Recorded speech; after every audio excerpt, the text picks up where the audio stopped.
વાવ પેટા ચૂંટણીમાં કોંગ્રેસ 12,597 મતથી આગળ છે। તમે જુઓ 16મા રાઉન્ડના અંતે પણ ગુલાબસિંહ રાજપૂત સતત આગળ ચાલી રહ્યા છે અને 12,000થી વધુની લીડથી અત્યારે તેઓ આગળ ચાલી રહ્યા હોય એ પ્રકારના સમાચાર વાવ બેઠક પરથી સામે આવી રહ્યા છે। વાવમાં સતત એ ચર્ચા હતી પ્રગતિબેન કે ગુલાબ ખીલશે કે કમળ ખીલશે, પણ અત્યારે તો ગુલાબની સુગંધ વાવમાં ફેલાઈ ગઈ હોય અને વાવ ફેક્ટર દેખાઈ રહ્યું છે। ચોક્કસથી એ બાબતને માનું છું, કેમ કે હું ખુદ વાવના પ્રચાર અર્થે ગયેલી હતી અને ત્યારે જે ગુલાબભાઈ માટેનો એક પ્રેમ અમે લોકો માટે જોયો હતો કે ત્યાં એક જ વાત હતી કે જ્યારે ગેનીબેનને જીતાડવાની વાત હતી ત્યારે ગુલાબભાઈએ પણ દિવસ રાત એક કરી દીધા હતા અને ફૂલ્લી સપોર્ટમાં રહ્યા હતા। ભારતીય જનતા પાર્ટીએ મહારાષ્ટ્રમાં નારો આપ્યો હતો કે એક હેત તો સેફ હે, પણ એ જ ભારતીય જનતા પાર્ટી ગુજરાતમાં ડિવાઇડ એન્ડ રૂલ લાવે છે।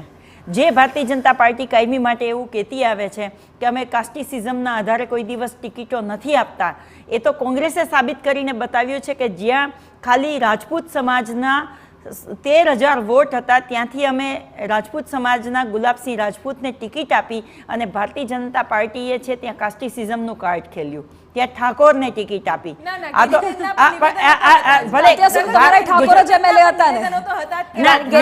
અને એ હર્ષભાઈ સંઘવીએ ત્યાં બનાસકાંઠામાં જઈને એવું કહ્યું કે મારું નેટિવ પ્લેસ છે ને અહીંયા આયાતી ઉમેદવારને ટિકિટ આપવામાં આવી છે, તો ત્યારે એ જ ભારતીય જનતા પાર્ટી જ્યારે શંકરભાઈ ચૌધરીને વાવમાંથી ટિકિટ આપી તો એ આયાતી ઉમેદવાર નહોતા। આ તો એ સાબિત કરવા માંગતા હતા કે ત્યાંના વોટર્સનું મોરલ ડાઉન કરવા માંગે, પણ હું એ જનતાનો ખૂબ આભાર માનું છું, વાવની જનતાનો, ગેનીબેનનો, રવારીભાઈનો, ગઢવીભાઈનો, બધાનો ખૂબ ખૂબ આભાર માનું છું, તમામ કોંગ્રેસના નેતાઓનો કે ત્યાં બધાએ મજબૂતીથી એક વિશ્વાસ જગાવ્યો કે ગુલાબભાઈ જીતશે, એ ગેનીબેનની જીત છે। જ્યારે લોકસભામાં ગેનીબેન જઈને બોલી શકશે કે પ્રિયંકાજી તમે વાયનાડથી જીતીને આવ્યા છે અને હું મારી વિધાનસભાના ક્ષેત્રને બચાવીને આવી છું, તો એ કોંગ્રેસ માટે સૌથી મોટી વાત હશે।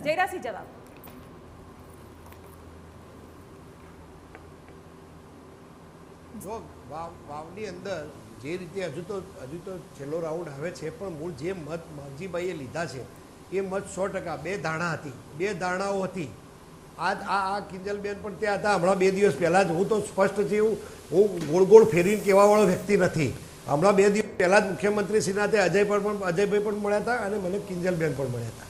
આ જ વાત હતી કે માવજીભાઈ મત લે છે તો કોના લે છે, આવી ચર્ચા કરીએ તો જ એનો મતલબ છે, બાકી કલ્પનાઓ કરવાનો કોઈ મતલબ નથી, જ્ઞાન પીરસવાનો અહીંયા મુદ્દો નથી। મુદ્દો એટલો જ છે કે માવજીભાઈએ મત લીધા, એ મત બેઝિકલી જે ચૌધરી મતદારો છે દાખલા તરીકે, તો એ કાસ્ટ ફેક્ટરમાં ભારતીય જનતા પાર્ટીનો ટ્રેડિશનલ મતદાર છે।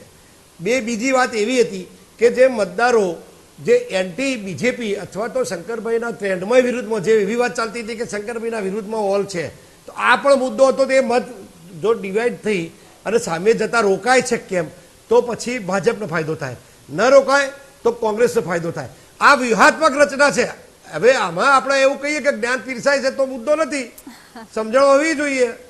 એટલે મુદ્દો એટલો છે કે પાછળ છે ભાજપ, એ હકીકત છે, એ વાસ્તવિકતા છે જ, એમાં બચાવ કરવાનો કોઈ ભૂમિકા જ નથી।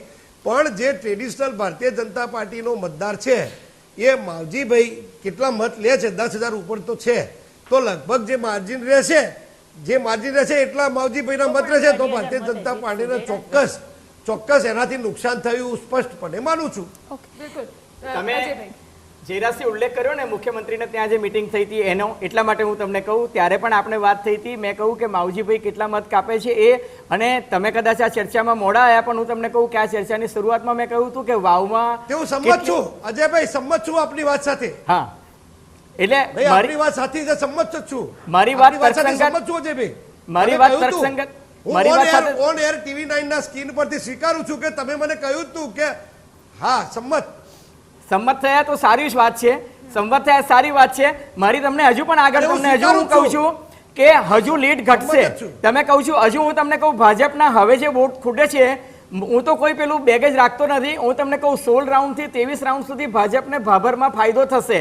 હવે લીડ કેટલી કપાઈ છે ને એ જ તમારે જોવું પડશે, કારણ કે 15,000ની લીડ ઘટીને અત્યારે 10,000 ને સમથિંગ આવી છે, અને હું તો બહુ ઓબ્જેક્ટિવ કહેનાર માણસ છું। અત્યારે હવે 16,000થી 16મા રાઉન્ડથી કે 23મા રાઉન્ડ સુધી, કારણ કે હવે ભાભર ખુલ્યું છે, હું તો લોજિક પર વાત કરું છું, વાવ ખુલી તો ભાજપને નુકસાન થયું, સુઈ ગામ ખોલ્યું તો ભાજપને નુકસાન થયું. માવજીભાઈએ સૌથી વધારે નુકસાન તમને વાવમાં કર્યું.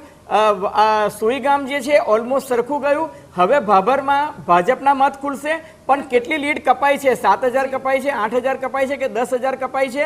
એના અંતે તમારી પહેલા ઋત્વિજભાઈ અહીં બેઠા હતા અને અમારે પણ વાત થઈ હતી કે લીડ કે હારજીત છે ને 2 કે 3,000 વચ્ચે જ થશે. લાગે છે કે ઝારખંડ અને મહારાષ્ટ્રમાં કોનું મેજિક ચાલ્યું એ વાત થઈ. આપણે આ બંને જ લીડર સાથે કોનું મેજિક ચાલ્યું, હવે વાવમાં કોનું મેજિક ચાલશે એક ઓપિનિયન આપણે બંને લીડરો લઈ લેવું જોઈએ. અત્યારે તફાવત 8,000 નો જ છે. ના 12,536 મતનો છે અત્યારે 16મા રાઉન્ડના અંતે. વાવમાં કોનું મેજિક ચાલશે? પ્રગતિબેન શું લાગે છે, વાવમાં કોનું મેજિક ચાલશે? ગુલાબ હું ખીલશે. ડાયરેક્ટ વાત કરું છું, ઇલેક્શન ગુલાબ કમિશન ખીલશે. ઓફ ઇન્ડિયાની નહીં. ઓકે, હું ત્યાંથી જે ટેલિફોનિક વાત ઓકે, કરું છું, ઠીક છે. પણ આપણે ECI ની સાઇટ ઉપરની વાત ઓકે, નથી કરતો. ઓકે, એના અધિકારી ચહેરા આપણે જોવા વાત કરું કરીએ. છું. કિંજલ, એ ખાસ તો- ECI ની સાઇટ ઉપરની વાત નથી કરતો. ઓકે, ત્યાં જે લોકો ઓકે. છે એમની વાત કરું છું. ઓકે ઓકે, કિંજલ, આ જે પરિણામો દેખાઈ રહ્યા છે, કારણ કે વાવ ભલે એક પેટા ચૂંટણી હતી, એક બનાસકાંઠાની એક નાનકડી બેઠક કહી શકાય આમ જોઈએ, પણ બહુ હાઈ પ્રોફાઇલ હતી. ઘણા મોટા મોટા ચહેરાઓ, તમે કહો કે સીએમ પણ પહોંચ્યા, પ્રદેશ પ્રમુખ આખી પણ સરકાર. પહોંચ્યા. બિલકુલ, એટલે આખી સરકાર લગભગ કેટલાય દિવસો સુધી ત્યાં જ ચાલી છે. જી. અને હવે જે પરિણામો આવી રહ્યા છે એને કઈ રીતે આપણે કોરિલેટ કરી શકીએ? બિલકુલ, હું એ જ કહી રહી છું કે મેજિક વાવમાં કોનું ચાલ્યું ને એ થોડી વારમાં ખબર પડશે. જેમ મહારાષ્ટ્રનો શ્રેય છે એ ભાજપ લઈ રહી છે, ઝારખંડનો શ્રેય છે એ કોંગ્રેસના ખાતે જઈ રહ્યું છે. વાવ એક એવી બેઠક છે કે જ્યાં હંમેશા લડાઈ રહી છે, સીધી કે આડકતરી રીતે. આ વખતે ભલે વાવના જે ચહેરા હતા એ અલગ અલગ હતા, અને બીજું કે વાવના બંને ચહેરા, કોંગ્રેસની વાત કરીએ આપણે તો કોંગ્રેસમાંથી ગુલાબસિંહ રાજપૂતની વાત કરો કે ભાજપમાંથી સ્વરૂપજી ઠાકોરની વાત કરો, બંને સૌમ્ય ચહેરા હતા. બંને સૌમ્ય ચહેરા દ્વારા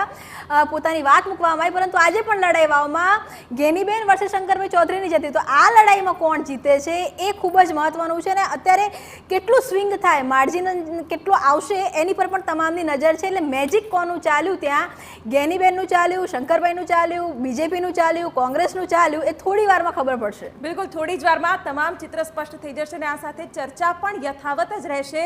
પણ તે પહેલા નજર કરી લઈએ હેડલાઇન્સ પર.